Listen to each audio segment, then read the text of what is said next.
لکه په دا حدیث مبارکاو کې پهلنی خبره حضور نبی کریم صلی الله علیه وسلم فرمای ومن نفس عن مؤمن كربة من كرب الدنيا نفس الله عنه كربة من كرب يوم القيامه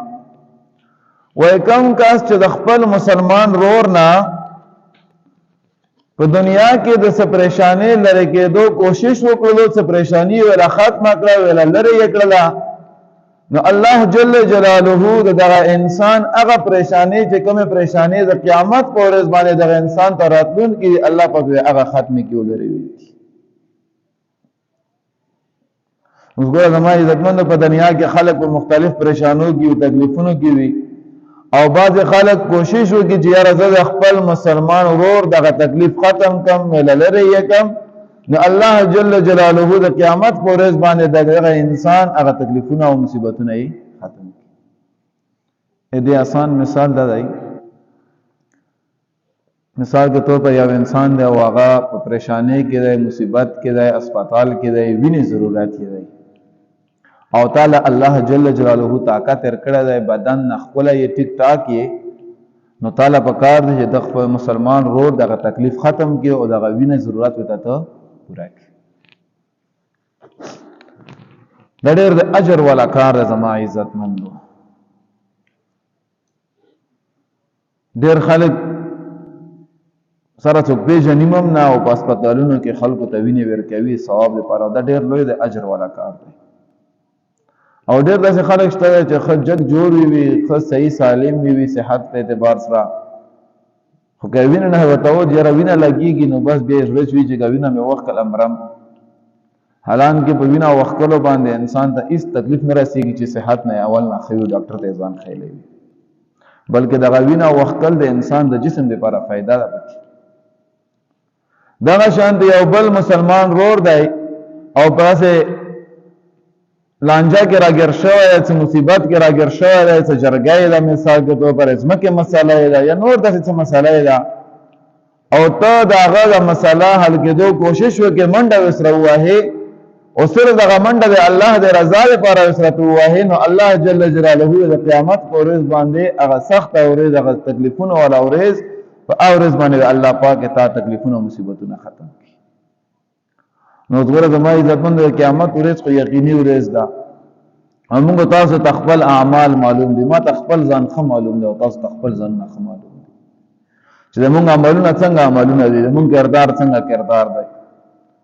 نو قیامت ورځ انتهایی سخته ورځ ده. که غواړو چې یاره قیامت په ورځ باندې هغه سختۍ د موږ نه لرې شي، هغه مصیبتونه د موږ نه لرې شي، نو په دنیا کې چې کوم دی الله مخلوق دی، د الله بندگان دي، د هغو تکلیف لرې کېدو کوشش کوه، الله پاک به تا تکلیفونه ختموي.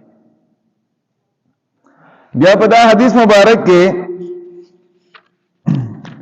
دویم پسې حضور نبی کریم صلی الله علیه وسلم فرمای ومن یسر علی معسر یسر الله علیه فی الدنیا والآخرة. وی چا چې یو تنگ دستا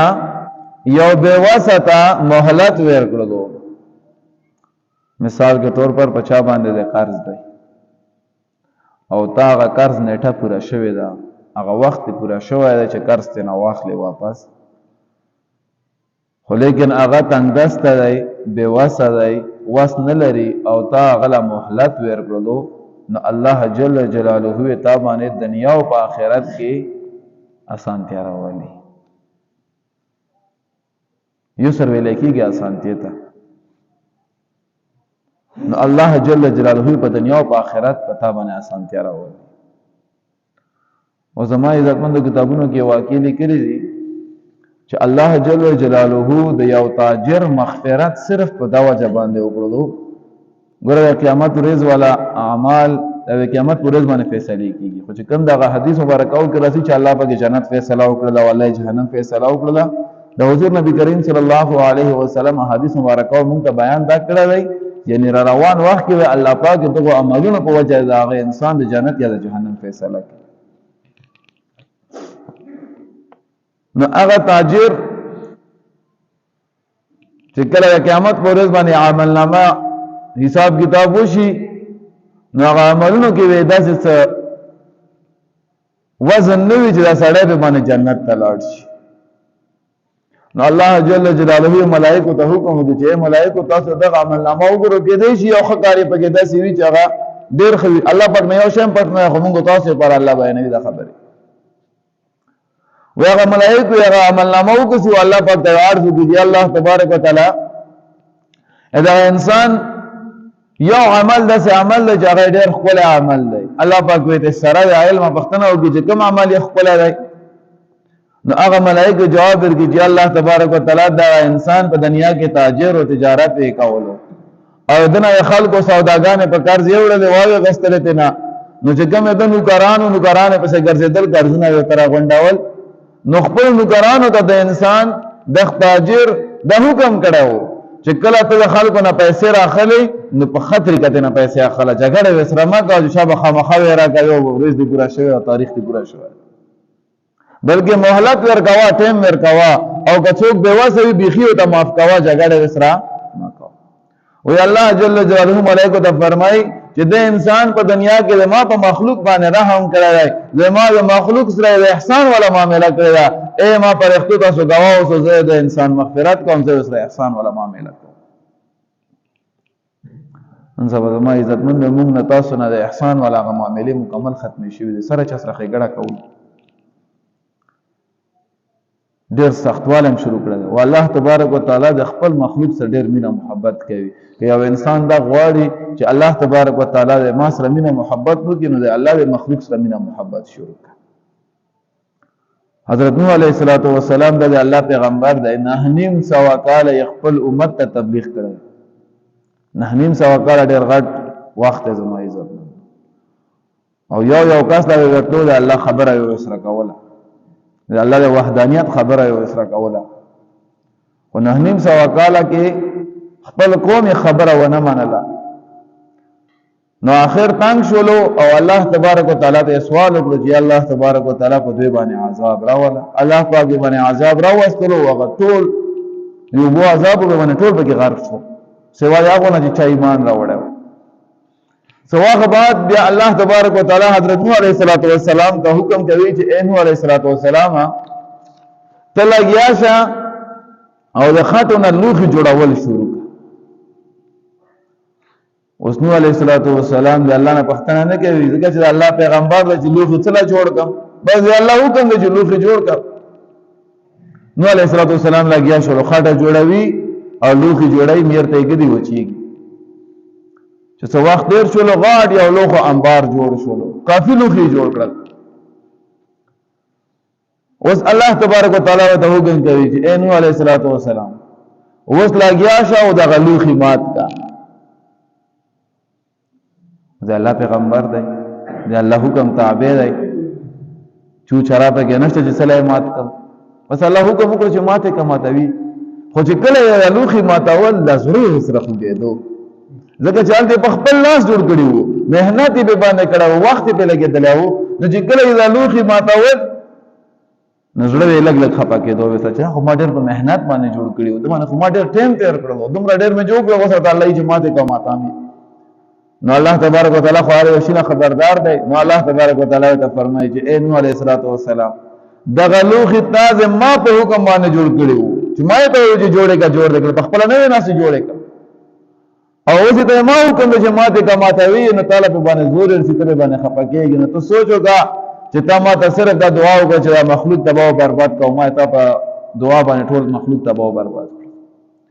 خبره مقصد نه دی زما عزتونو چې الله پاک ته دا خبره بیانوله چې زه خپل مخلوق سره ډېر مینه محبت کوم وګوره زما عزتمندو الله تبارک وتعالى د خپل مخلوق سره انتهایی مینه محبت ځکه الله جوړ کړی دی نو اوس مونږ دا غواړو چې مونږ هم د الله تبارک وتعالى سره مینه محبت وکړو نو اوس د الله پاک سره مینه محبت مونږ خو الله وینو نه چې الله سره مینه محبت وکړو نو که مونږ غواړو چې الله سره مینه محبت وکړو د الله مخلوق سره مینه محبت وکړو حدیث په کتابونو کې لیکل شوی بخاری شریف کې حدیث مبارک لیکل شوی بنی اسرائیلو کې دوا حدیث مبارک دي یو د خځې مبارک دی یو د سړي مبارک دی خو دواړو واقعیا تقریبا یو شان دي وي بنی اسرائیلو کې و زنانه او فاحشه زنانه و د ګناه والا کارونه وکول ای وشپا د خپل مجلس نه واپس کور ته تله یا یوه ورځ نو په لاره کې یو سپی ولدو چې سپی د تندې لاسه یې ژبه راوتې ده او ځمکه یې څټله. وایي دغه زنانه هغه خپله لوپاټه او خپل پیزار یې وښکل او هغه پیزار یې لوپاټې پورې ګانډه کړلو، لاندې یو وړوکی غوندې کوهی و، هغه کې اوبه هغه اوبې راواخېستلې یو سپي ته یې واچولې. اوس ګوره زما عزتمنو سپي ته یې اوبه واچولې. الله جل جلاله ته دغه زنانه دغه ادا دغه عمل دومره خوښ شولو چې په دغه یو وړوکي عمل الله پاک دغه زنانه د مغفرت فیصله وکړه. اوس موږ ځوانان یا موږ ویډ کې زه دا خبره وکم غالبا مخکې مې ته کړې ده، موږ ویډ کې خو چې سپی وویني یا ځوانان سپی وویني دومره تیږې پسې وشغاو چې سپینه لیارم غلطه او منډې پسې وهو وهو نه پرېږدو. وای الله بندگانو د الله مخلوق ته بس پرېږ په خپله لیار باندې تېرېږي، څه ضرورت دی چې ته پسې تیږې راخلاولی. نو داسې عملونو نه ځان ساتل پکار دی، داسې عمل نه دی کول پکار چې په هغه باندې زموږ الله خفه شي. حضرت ډاکټر عبدالحی رحمت الله تعالی علیه هغه په خپل کتاب کې یوه واقعه لیکي، وایي په یوه زمانه کې یو عالم و فاضل و او د حدیث مبارکه و ډېر خدمت کړی و. کله چې وفات شولو په هغه علاقه کې یو عالم په خوب کې ولدو، هغه نه یې پوښتنه وکړه چې الله جل جلاله تا سره څه معامله وکړله. نو هغه عالم هغه فاضل هغه محدث ته بیانوي چې ما سره الله پاک ډېره زیاته د رحم والا معامله وکړله. وی الله پاک رانه پوښتنه وکړله چې ما د تا مغفرت په کومه خبره وکړو، په څه خبره مې تا مغفرت وکړو. وی ما مخې له دغه خبره راغله چې ما خو د قرآن او حدیثو ډېر زیات خدمت کړی دی. یقینا د قرآن او حدیثو خدمت د الله د رضا سبب دی. دا ډېره غټه خبره چې یو سړی د قرآن خدمت کوي، د حدیثو خدمت کوي، دا ډېر د اجر او ثواب والا کار دی. وی ما ځان له خپل خدمتونه مخې له راغله چې په دغه خدمتونو باندې الله پاک ما مغفرت کړی. وی الله راته وفرمایل چې ما د تا مغفرت په ده نه کړی چې تا د قرآن خدمت کړی، د حدیثو خدمت دې کړی. وی تا مغفرت صرف او صرف ما په دا وجه وکړلو چې تا یو ورځ لیکل کول او پین دې په سایې کې ډوب کړلو. مخکې پینونه قلمونه داسې وو چې سایې رنده یخې وه، د مشرانو ته یې پته وي، هغې کې یې ډوب کړو، بیا یې پې لیکل وکړه چې بیا وچ شولو، بیا یې همالته سایې پرته وه، بیا یې پکې ډوب کړو، بیا یې لیکل کول.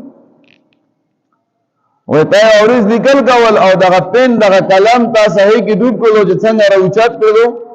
نو یو مچ راغلو او مچ په سایې باندې کېناستلو، تږی و هغه صحیح اسخله. وی تا صرف دته انتظار وکړو چې دا د الله مخلوق ته پرېږده چې خپله تنده ختمه کړي، نه پس زه لیکل وکړم. وی تا هغه یو سیکنډ 2 سیکنډه کوم انتظار وکړلو، په هغه انتظار کولو باندې په دا مخلوق باندې رحم کولو په وجه باندې ما د تا مغفرت وکړه. زما عزتمند د الله تبارک وتعالی رحم په کومه خبره موږ تاسو ته متوجه کېږي، موږ تاسو ته پته نه لګېږي.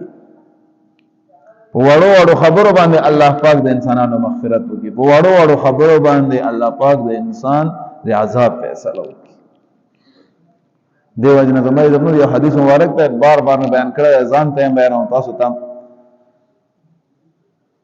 چې کله کله انسان د خولې نه یوه وړه خبره وباسي، دغه خبره دغه انسان ته ډېره وړه او معمولي لیدی شي، خو الله پاک ته دغه خبره دومره خوښه شي چې الله پاک د یوې خبرې په وجه باندې دغه انسان د جنت فیصله وکړي.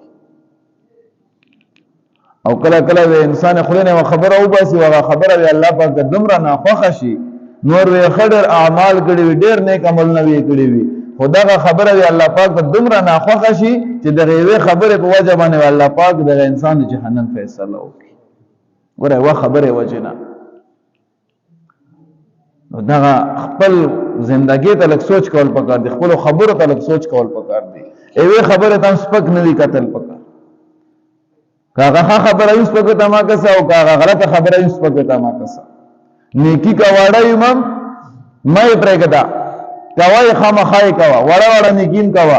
کېدای شي هغه یوې نیکۍ په وجه باندې تا الله پاک د جنت فیصله وکړي. او د وړې وړې ګناه نه ځان ساته، هسې نه چې قیامت پورې دغه یوې ګناه د وجې نه جهنم فیصله یې موږ تاسو ونه شي. الله پاک دې موږ حفاظت وکړي. د موسی علیه السلام په زمانه کې یو کس و او ډېر زیات ګناهونه یې کړي وو، ډېر ګناهونه یې کړي او بیا خپل ګناهونو باندې پښیمانه شولو الله تبارک وتعالى طرف ته متوجه شولو الله پاک ته توبه وکړه او زما عزتمندو الله پاک نو څوک پښتنه نشي کولای چې تا د انسان توبه زله قبول کړه دا خو ډېر ګناهګارو دا خو ډېر ګناهونه کړي خبره نشته زما عزتمندو حدیث مبارک او کې راځي چې یو انسان د سمندر زګ عمر ګناهونه کوي سمندر ډېر غټ ته زما عزتمندو ابل اورز مې یو تحقیق کتلو دنیا خو خبر شکره جوړه شوې ده 100,000 کاله وشول پته هم نه لګي دومره ډېر وخت وشول وبلور مې یو تحقیق کتلو د سمندر په باره کې چې تر اوس وخت پورې چې څومره وخت نه دنیا جوړه شوې تر اوس وخت پورې سمندر صرف 15% وکتلای شول 95% سمندر سره خلکو یا کتلای هم نه چې 95% سمندر دی څنګه صرف 5% تحقیق شوی دی دومره غټ سمندر دی زمای چې یو انسان د سمندر د زګ عمر ګناهونه وکړي سمندر زګونه ډېر غټ ډېر زیات مبالغه دې پره چې ډېر زیات ګناهونه وکړي او دا انسان الله پاک د پسې د جوړ سره توبه وباسي دا الله جل جلاله د انسان توبه قبلوي او هغه ټول ګناهونه په نیکو باندې بدلوي او په توبه باندې الله پاک ډېر زیات خوشاليږي مخکې د حدیث مبارکه بیان کړی الله پاک په انتهایی ډېر زیات خوشاليږي نو باید چې مونږه هر وخت الله پاک ته په خپل ګناهونو باندې توبه وباسو